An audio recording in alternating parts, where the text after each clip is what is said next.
All right. Good morning, everyone. Want to welcome everyone here. I'll begin by introducing some of our team. I'm Bob Mahalik. I am the superintendent of schools. I'm joined by Damian Blanchard. He is our director of technology. Mr. Kevin Stair, he is our Fairview principal. Mr. John Gorham, he is our secondary principal.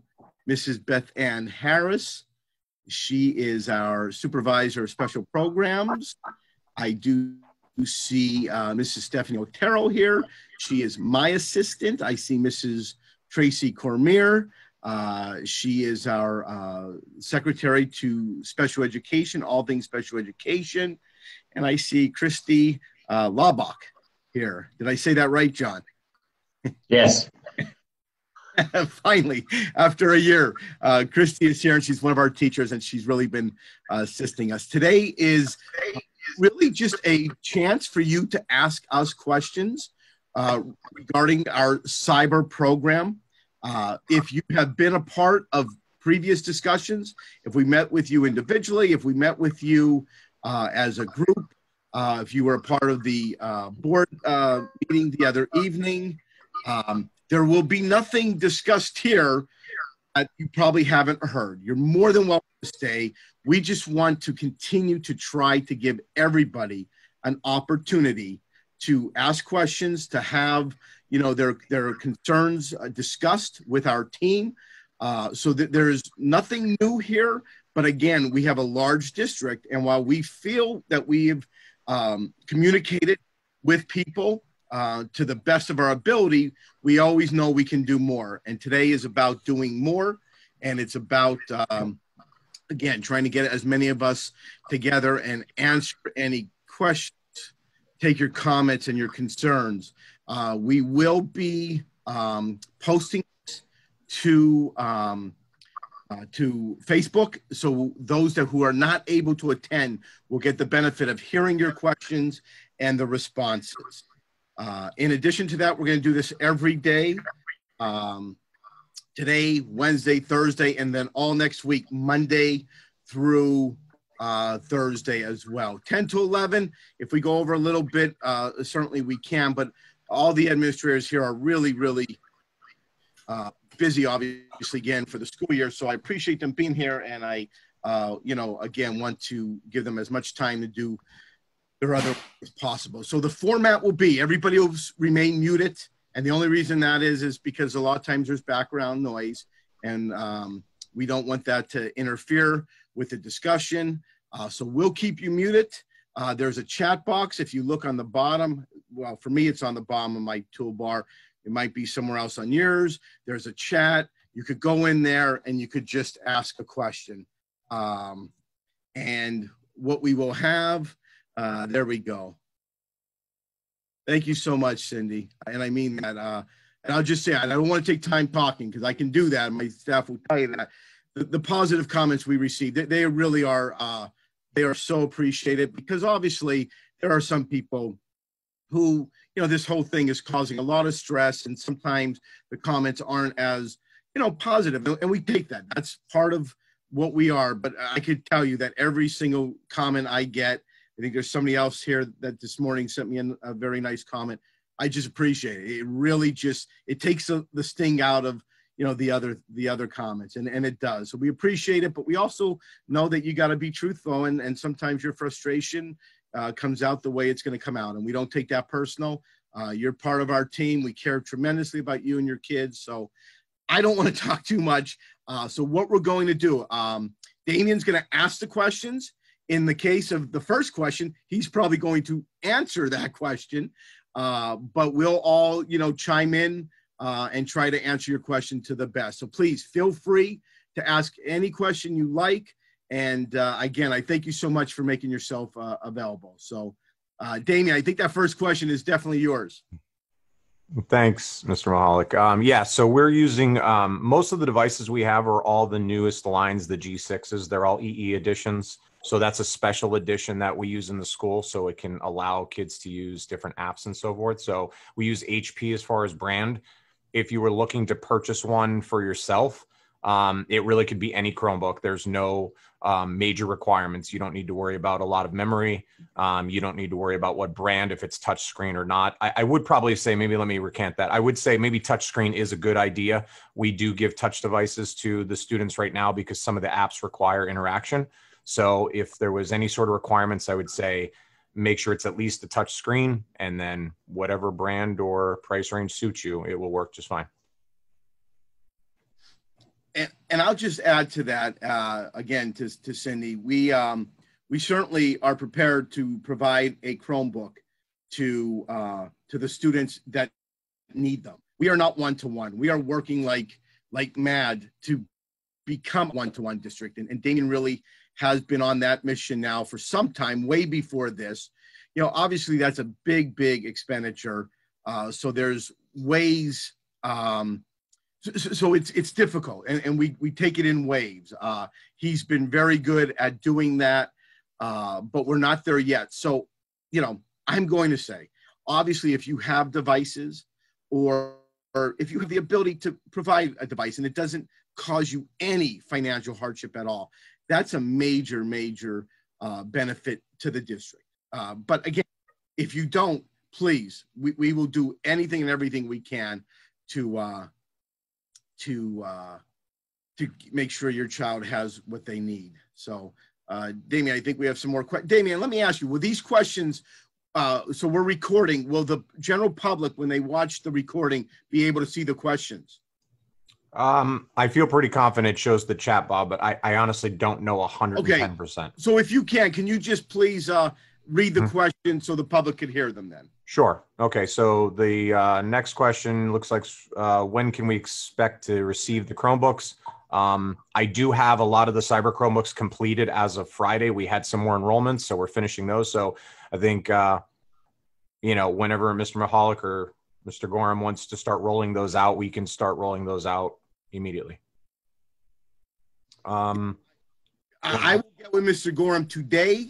I believe the first wave of Chromebooks will be delivered early next week. So again, I'll get with Mr. Gorham today. We will get message out to you, but we are ready to get and when I say the first wave, we're probably ready to give out every Chromebook of every person that has requested one for the Cyber Academy.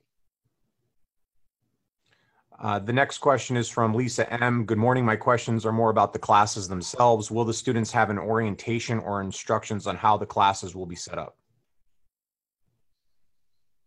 Yes, and I'm going to have either Kevin or John. You could take that one.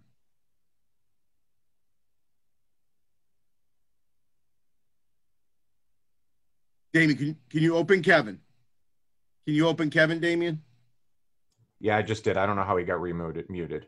Kevin, you should see it now to say unmute. Kevin looks like he's frozen. Okay, Kevin may be frozen. Mr. Gorham is up. Yep. You hear me now? Yep, we got you, John. Okay. The Admentum platform and the representatives from Admentum, I've been speaking with them quite frequently. I've been speaking with Andy Moran, who's our rep from Admentum, with Admentum through the intermediate unit. We're going to set up an orientation with all families, all students, all parents who have shown a commitment to the Crestwood Cyber Academy. So that should be coming up probably sometime next week, I would imagine. And there'll be more of an in-depth overview of what the program looks like and what to expect. We've also been talking quite frequently in the last 2 days about scheduling. So that's coming up real quick too. So I could touch on that if anybody has any questions about that. We're going to look at the course requests for the students and what they had requested within the brick and mortar setting. And we're going to do our best to mirror those schedules within the Cyber Academy. But we will also take, calls, emails, any type of communication you could get to us if there's anything you're interested in changing or altering or, switching around with your schedule, so we can play with that a little bit when it gets closer to the start of the school year. Thank you, Mr. Gorham. Mhm. Okay, the next question is from Ashley Papadopoulos. I hope I said that right. If I choose the cyber option at this time and want to send my children back to brick and mortar after the first marking period, should I sign them up for the bus now or at that time? That's a. I would wait. In fact, wait. Do not sign up for the bus now because we are going to give assigned seats as part of our reentry plan. We will have every student assigned a seat, and with either a sibling if they have a sibling or someone in their class, and that's for several reasons. But the main reason is if we need to contact trace, we will be able to much easier find anybody and everybody that might have come in contact. So I would wait. There will always be a seat on a bus if you require it. And that's if we need to add a bus or whatever we have to do. We will not go more than 2 children per seat. So yes, I please wait. Okay, the next question is from Aileen. My first question is, will there be live teachers actually be teaching each class? Are they their regular Crestwood teachers? If not, please explain how a typical class will work in detail. Thanks. Okay, I think if Beth Ann is here, Beth Ann could take that question. I know Mr. Sarah is trying to oh, you're here too. So Kevin and Beth Ann, I think both of you could take that one. I'm sorry, Kevin, I didn't see you come back. I think one of the important things, am I coming through clearly now, everybody? I changed things. Yes. One of the things I think it's important to clarify is what grade level we're talking about when we're answering these questions, because there's going to be differences between the K to 6 and the 7 through 12. So the person who asked the question, are they asking on the elementary level? And trying to bring, and my chat went blank because Do you want me to repeat it, Kevin? I had to log back in, yeah. It's elementary. It's an elementary. And could you repeat the question? Because I can't read it on my chat. Sure. Yeah. Will there be live teachers actually teaching each class? Are they the regular Crestwood teachers? And if not, please explain how a typical class will work in detail. Okay, so the live classes, there are live classes, kindergarten through 6th grade, taught by Crestwood educators.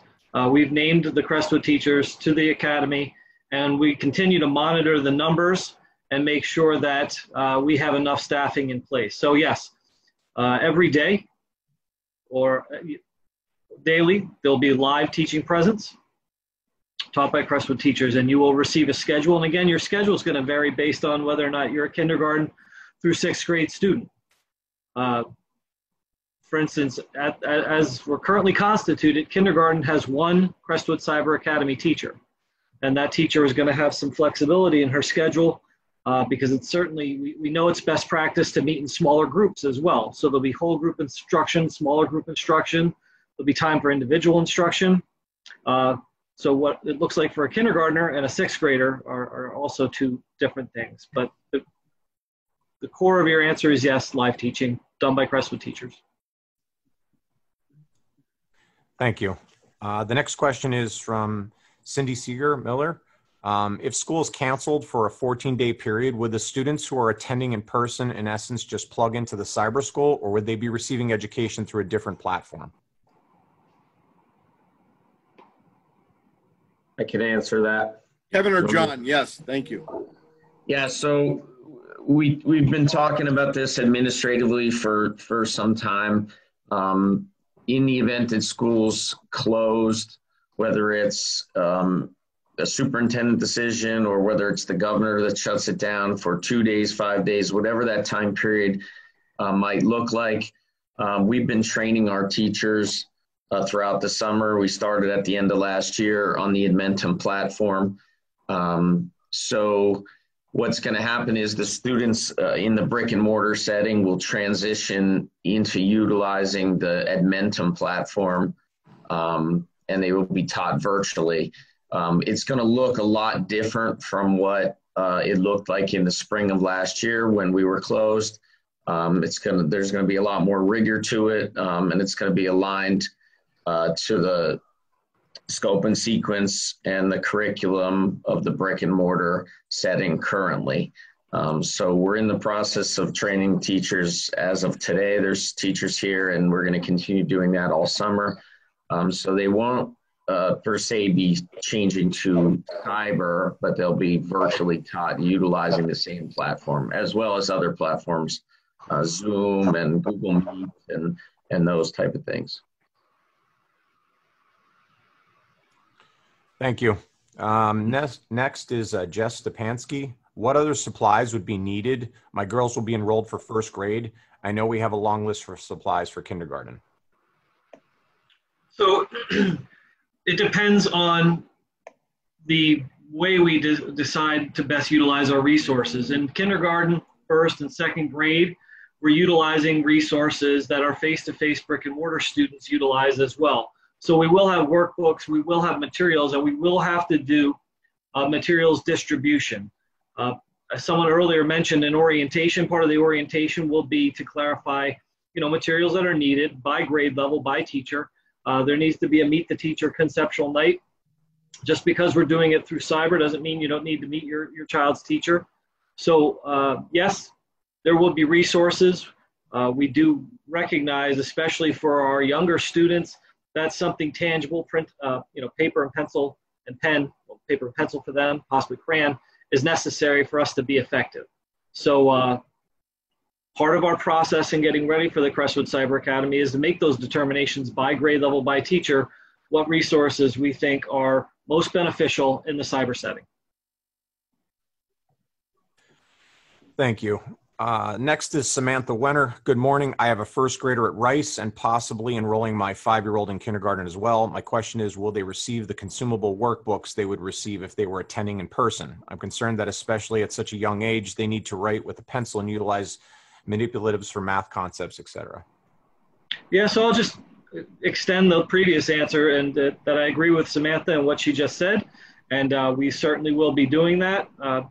That is why some of that small group instruction at those younger grades is necessary. So they're going to have a diverse schedule between whole group, small group, and individual sessions for the exact reasons that Mrs. Wenner just clarified. Okay. The next, Nicole Chivarella.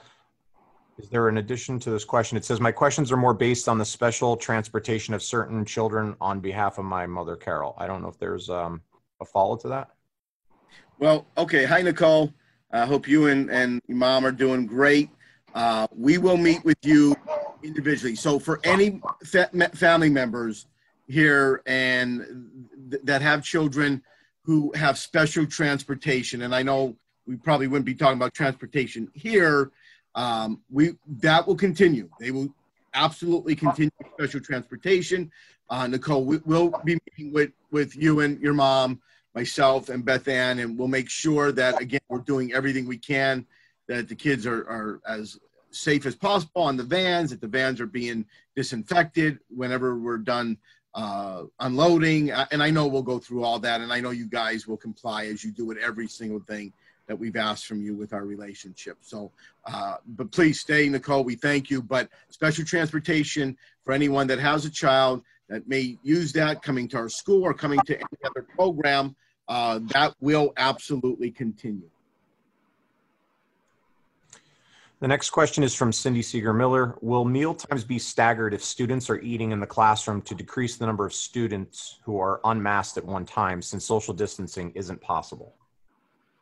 Yes, good question. And again, at all the buildings, the administration are working on their schedules and looking at the spaces where we'll be taking students. There might be extra classrooms. There's going to be the gymnasium, auditoriums. We will be, again, having a schedule specifically based around those lunches. And again, Kevin, John, please, chime in there. But we are aware that those are those times when masks are off, shields are off, whatever the situation may be, and kids are hopefully going to enjoy a wonderful, delicious meal. So I don't know, Kevin, John, if you have anything to add right now, or that stuff is still. I mean, I could add on the secondary campus, as far as the high school side, grades 9 through 12. We were talking about that yesterday, and we're trying to come up with some different plans to eat in some different areas within the building. I don't want to get specific because they're kind of fluid and they're changing daily. But our plan at this point wouldn't be to eat in classrooms. We believe that we could, with the numbers that are in each lunch, based on the numbers of enrollment going down slightly because of cyber school and some other things, that we believe we can maintain the 6 feet of social distancing during lunch times. So right now in the grades 9 through 12, we're not looking at classrooms, but if we had to, then those numbers would be greatly reduced in those classrooms to the point where they would have 6 feet of distance. I believe the parent that asked it is an elementary parent. So we do have multiple preliminary plans in place to reduce the amount of time in which we eat in the classroom, because we see eating in the classroom as the least favorable option. We do know that it's going to be necessary, however, but it's going to be limited. Plans include, but are not limited to, the potential of eating outside, the potential for eating normally we eat in the cafeteria side of the cafegimatorium, and there's a wall. That wall is going to be open. We're going to spread out the tables. So on an alternating basis, preliminarily speaking, we have one grade in there at a time, and we're able to space out the tables in such a way to accomplish 6 feet social distancing, so you can remove your mask, hopefully still be able to have a little bit of socialization. You can't yell that far, but it's preferred to sitting in your classroom and just remaining stagnant all day. So we have preliminary plans in mind to make sure that we're not just having kids sit in their classrooms for a long period of time. But we do need to keep kids in the classroom to achieve social distancing. So it's a balancing act. And as Mr. Gorham and I say, you can hear the word tentative and preliminary over and over. Okay, thank you. The next question is there a deadline date to choose between cyber or brick? Yeah, so there will be 2 videos, or at least one video and one message going out in the next 2 days. One will be a video message from Mr. Sayre, and the other will be a message from me stating that on August 11th, we are using that as a deadline period to make your intention known. Now, I will say in my message that we will certainly accept students after 11th, of course. However, it is at the point now where we are really getting down to the point of putting students in classes, training teachers, having teachers understand who their roster will be for the year so they can start to plan and get to know the family. So that's very, very important. So we've said all along, and this has been Mr. Gorham's, main concern, and I echo this as well as with Mrs. Harris. We don't want to rush. We don't want to force or push. However, we do need to plan, and at this point on the 11th, if you're not in by the 11th, then you'll be in the second set of preparation. And again, you'll start school on September 2nd. However, we do need to get that first list of students in place and make sure everything is lined up for those kids coming in. It also is allowing us to prepare our brick and mortar classes, because for every kid that leaves here, there's an open seat, and that seat is space, and that space is something that, right now is, we're welcoming that. We don't want kids to go that do not want to go, but obviously the more space, the easier it's going to be to manage all the functions of our brick and mortar. So August 11th, you will hear as a deadline date, the first deadline date. Thank you. The next question is from John Merrifield. My son is in the special needs classroom at Fairview. Is there a plan in place for children like him, and will it be possible to incorporate private tutor? Hi, John. Thank you for that question, sir. And I know Beth Ann will chime in here, and we appreciate the question. And I will tell you that if you'd like, we can meet individually with you at any time that works for you, because all of our kids are a priority and important and special. And that's just a fact. But our students with special needs, we really got to look at this more than we ever have this year. So I'll let Beth Ann answer, but I will just tell you, John, you want to meet individually in this fashion, we certainly can and will do that. Yeah, thank you. Absolutely, Mr. Mahalik. I think, Mr. Merrifield, I'd love the opportunity, just being new here, to have a chance to sit down and talk a little bit more in detail. But I can talk to special education in general. The Edmentum platform has a lot of supports built in already that are helpful for students that need accommodations. So anything that you can see on your screen can be read out loud to you. I'm going to turn my video off, just sometimes that helps with my internet connection. So the screen can be read aloud. Anything on the screen can be highlighted. There's things like guided notes. There's the ability to record lessons and see them later for to review.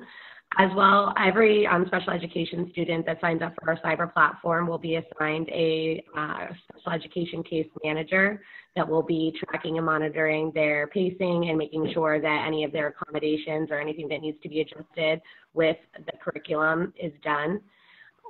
Any related services, such as speech and language and occupational therapy, will be done virtually. All of our special education teachers are going to be collecting new baseline data at the beginning of the school year to see where all of our students are, because we understand that since we had a little bit of an early ending to the school year, that there may be some areas that need to be revised. So we're going to be meeting as a team, myself included, at the beginning of the school year with families to determine where their students are and really customize the plan if the family chooses a cyber setting.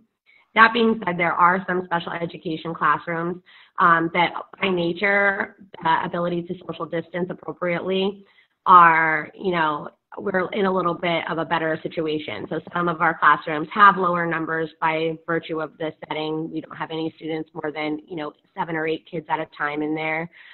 They don't move throughout the building throughout the day. So depending on your specific situation, your child's specific needs, it may be that if you feel comfortable, they might be in a safer situation or a better situation that it's social distanced by virtue of the classroom, and that, they may benefit more from that hands-on one-to-one instruction. So having a conversation with us and really getting down into what exactly would be best for your child, I'd really love the opportunity to do that. But we do have supports built in the cyber platform for special education students as well. Thank you. Thank you, John.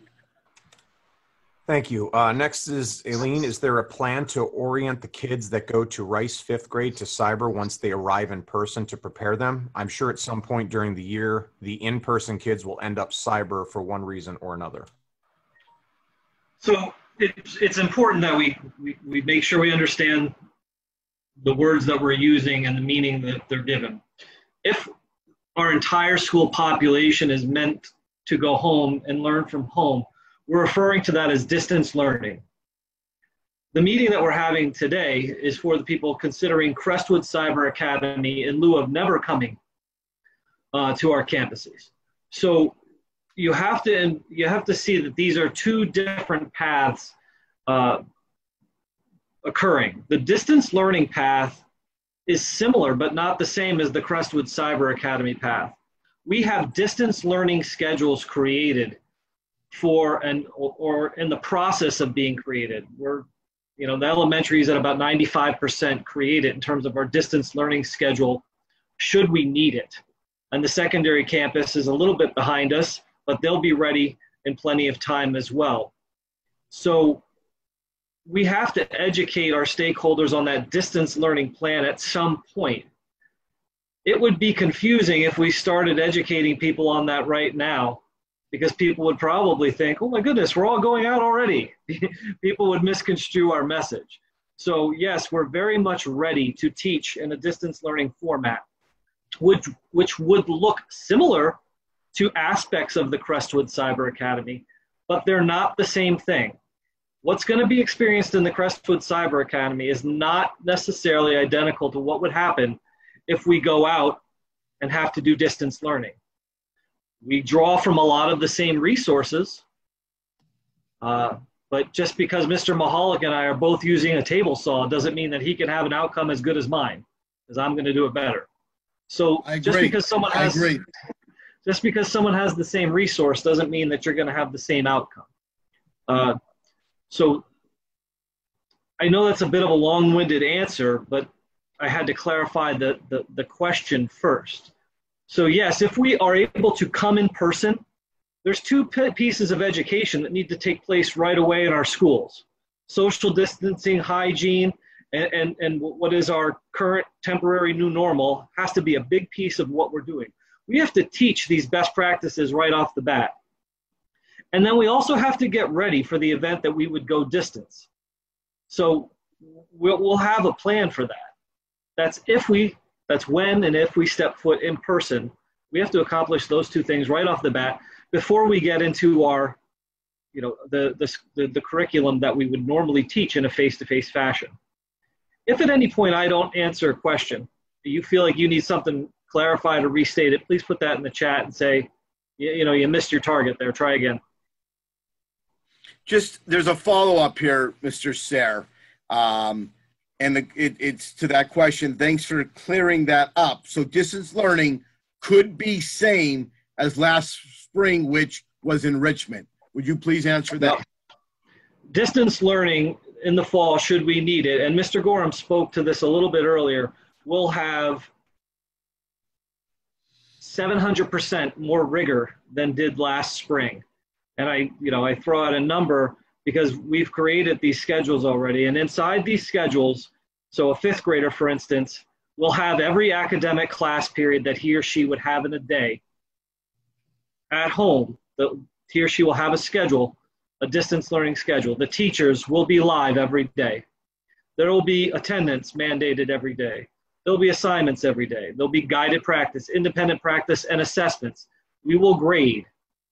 We understand that we cannot recreate what we do face-to-face in a distance learning setting, but we are going to do everything we can to get it as close to. It's not going to be, we all know that the number one way we're effective is face-to-face in our campuses with all our resources and human interaction at our disposal. But we're prepared for this fall or whenever the situation dictates to offer excellence distance education that is far more rigorous than what was provided last year. Thank you, Mr. Sayre. The next question is from Samantha Winter. Will there be restrictions on when a student can switch from virtual to in-person and vice versa? If, for example, what they start with ends up not being a good fit? Yeah, so you will not be tied into staying in cyber if it's not a good fit. And by the way, it's not a good fit for many, many, many students. Now, this is a different year, and this is a different, obviously, set of circumstances. But most kids would not fare well in a cyber program. That's why it's only a very small percentage when things are, typical or normal.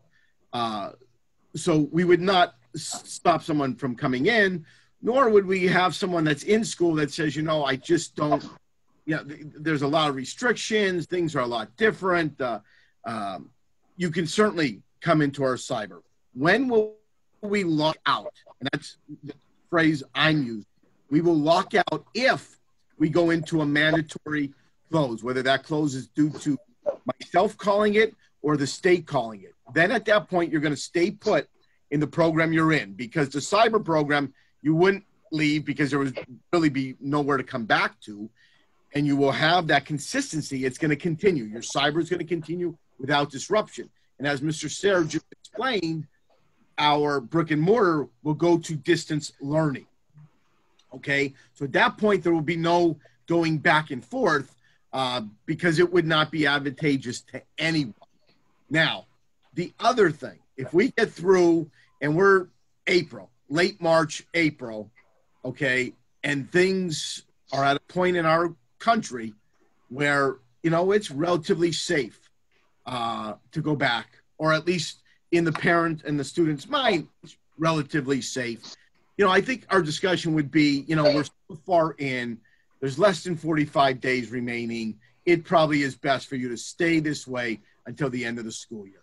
But that's a discussion we would have with a parent. If you've come that far, then you should probably see that through, because the transition, even though it could happen, it just may be much more beneficial to stay in that program you're in. So lock out when we go to a mandatory closure, because again, that would help no one, and you wouldn't need to, because brick and mortar will immediately transition to distance learning. Cyber will go without disruption. Thank you, Mr. Mahalik. I think the next question was just answered, but I'll read it anyways. M. Ballara, if school closes, will the children in cyber remain in the cyber program, or will they be pushed into the Edmentum program with the children from brick and mortar? So I think you cleared that up. I guess if there's any additions to that, please, or go ahead, Kevin. I would like to clarify, Edmentum is another name for a resource. Edmentum's not necessarily a program. And it is very important that I want to convey that to everybody. The value of you being in the Crestwood Cyber Academy, Edmentum is value adding, because it's a resource that allows a teacher to be more effective and efficient. But make no mistake about it, it is still the human being utilizing that resource that's going to bring about its maximum value. And that's why I gave you the example before about Mr. Mahalik and I both wielding a saw, because you still have to know how to use it. And you still have to have that personal connectivity to the community of Crestwood. And that is why we are attempting, and we've already realized it, K-6 in our Cyber Academy, to have the human connection to Crestwood educators. Crestwood educators who know our rigor, who know our scope, who know our sequence, who know how we attack the PA core standards. The value of that you're not going to get through another cyber institution. So the same thing occurs within distance learning. We just had to avail our teachers to have enough tools so they could be successful in a distance format.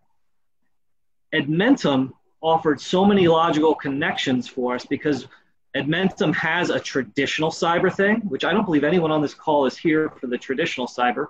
You're here based on your COVID concerns. Edmentum offers resources when we're face-to-face that make us better teachers and make learning more efficient and effective when we're in person. So it's a great tool that meets a lot of our needs, but I want to try to demystify that we're an Edmentum curriculum. We have Edmentum as a resource. It's not our curriculum. Thank you. Thank you.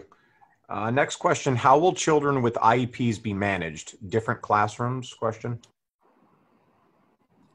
So I think I'll give that to Mrs. Harris, if she could hear us and if we could hear her.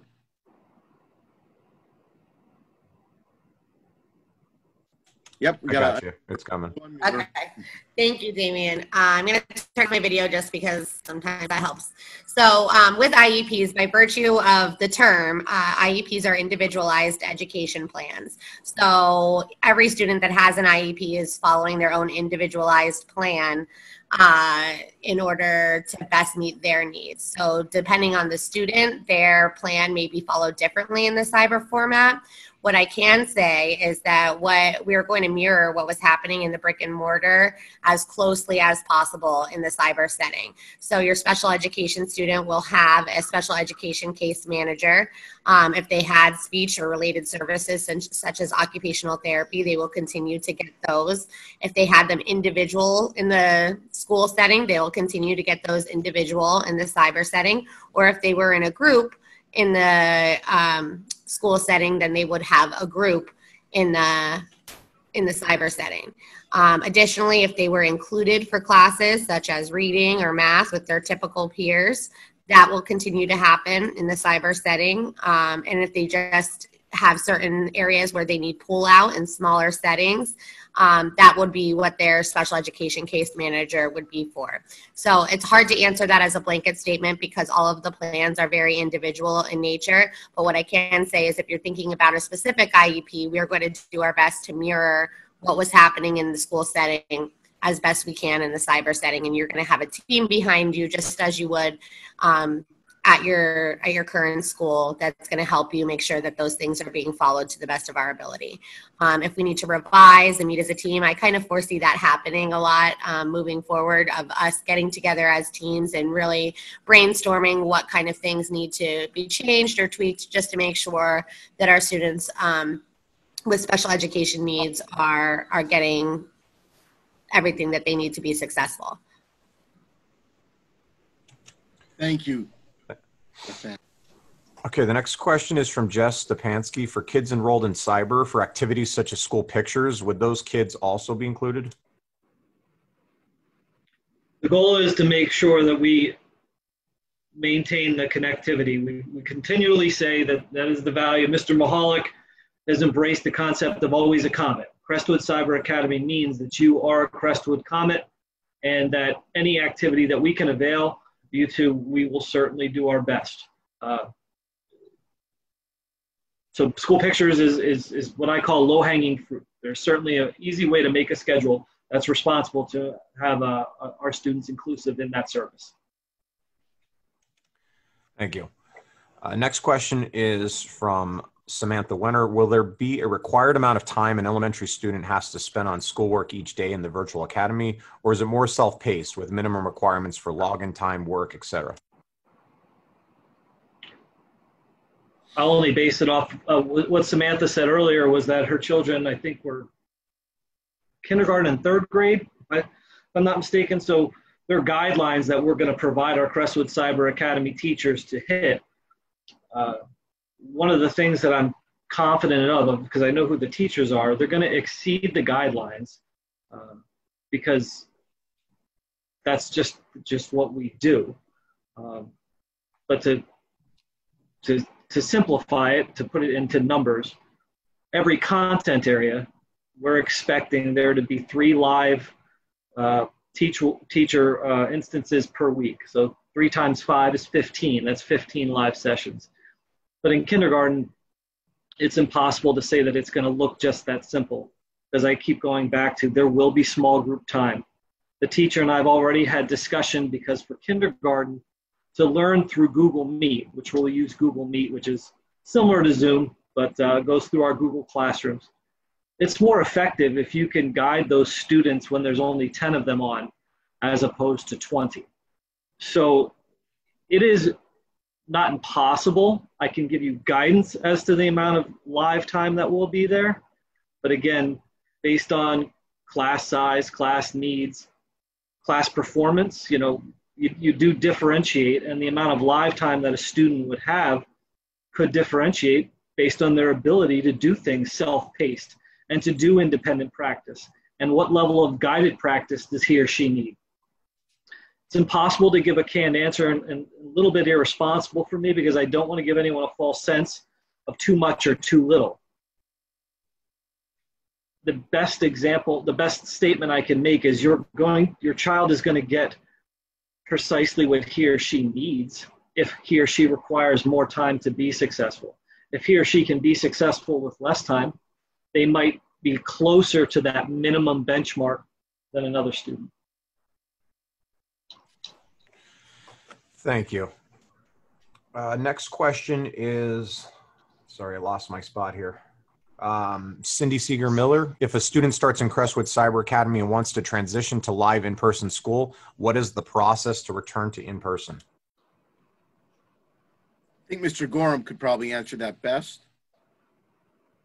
Yeah, so one of the advantages to being enrolled in the Crestwood Cyber Academy is that you don't have to de-enroll from the Crestwood School District. So to piggyback off of Kevin's statement and Mr. Mahalik's statement, is that you're always a Comet, and you literally are always a Comet. So you're technically still a Crestwood student. So the transition back to brick and mortar is very easy. It would basically be just you communicating to the administration, myself, Mr. Sayre, building principals, Mr. Mahalik, anybody, through an email or a phone call, and saying that you wish for your child to return to brick and mortar, and it would be within a day or two for us to get a schedule in place and get that process moving. So it would be very quick and very easy. Thank you, Mr. Gorham. Last question, Carl Andrews. Will the school day for brick and mortar at the secondary campus be modified as far as time or days in school each week? Yeah, I can answer that. So that's more, that question is more of a health and safety plan question. The health and safety plan that we're working on as a district is being discussed daily. We have an entire pandemic team that have been working on those things. At this point, we're not looking at any hybrid model for any part of the district, whether it be secondary or elementary. So right now, currently, as of today, we're looking at a time schedule and a weekly schedule that is consistent with last year. Thank you. Another one came in from Aileen. Will parents be informed of in-person class sizes prior to the first day of school? I know many that are holding off making decisions until they know how many to expect in their child's classroom. It goes with how feasible social distancing will be able to be accomplished. I'm going to answer this one as directly as possible because you're asking a very hard question. Class size varies based on grade, based on campus, and then class size is further impacted by the number of students that we have going to the Crestwood Cyber Academy. However, based on how I see our human resources flowing, you could expect, on average at Fairview Elementary, in grades 2 through 6, 22 students to 25 students per classroom. I say 2 through 6 because I know our kindergarten numbers are drastically lower. I would expect 20 per classroom, potentially. Our first grade numbers, 20, but that could change easily to the 24 as well. If you're asking about Rice Elementary, I'm less familiar with their numbers. All I can tell you is Rice Elementary had a better student to teacher ratio last year than did Fairview Elementary. Their student to teacher ratio at Rice Elementary was 25 students per teacher. That was on average K to 6. That obviously should go down with enrollments in the Crestwood Cyber Academy. I can't speak to any of the other district class sizes and would know it would be a very difficult task for the secondary campus administrators to do so because class size varies depending on content area, whether it's elective, whether it's an honors course, an AP course, and I'll stop now and let Mr. Gorham pick up. Hard question. Yeah, I mean, just like to follow up with what Mr. Sayre said, it is a hard question. He nailed it. Content area, department plays a big factor in that. We, on a yearly basis, we do our best to keep the, certain subject areas, not to get specific, but certain subject areas, we keep them more in the low 20 range, based on labs and stuff of that nature. But the numbers are continuing to change daily with the amount of students that are enrolling in the Cyber Academy. And we have some different things that happen on the secondary campus with young scholars and early college students that attend universities throughout the school day. So some of those students are going to increase their workloads at the college setting, decrease their workloads on the secondary campus, which is going to reduce our numbers a little bit there. So it's basically a work in progress. Certainly not going to be numbers that exceed any previous year. And they would be definitely lower than previous years based on the enrollment being lower.